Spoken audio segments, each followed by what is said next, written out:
বানাবো একদম গরম গরম মচমচে পাট পাতার বড়া, পাট শাকের বড়া। পাট পাতাগুলো সবাই জানো, আমরা সকলেই বেছে ধুতে জানি। আমি সেভাবেই বেছে ধুয়ে নিয়েছিলাম, একটা বড় বোলের মধ্যে নিয়ে নিয়েছি। তারপর দিয়ে দিলাম পরিমাণ মতন চালের গুঁড়ো, পরিমাণ মতন বেসন, টেস্ট অনুযায়ী নুন, স্বাদ মতন হলুদ দিয়েছি, আর দিয়েছি হাফ চামচ মতন শুকনো লঙ্কার গুঁড়ো দিয়ে এবারে ভালো করে চালের গুঁড়ো বেসনের যে গুঁড়োটা, ওটা দিয়ে কিন্তু আমি শাকের মধ্যে আগে লাগিয়ে লাগিয়ে কোটিং করে নিলাম।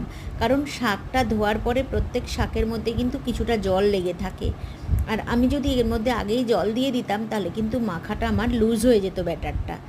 তাই জন্য ভালো করে আগে কোটিং করে নিয়েছিলাম।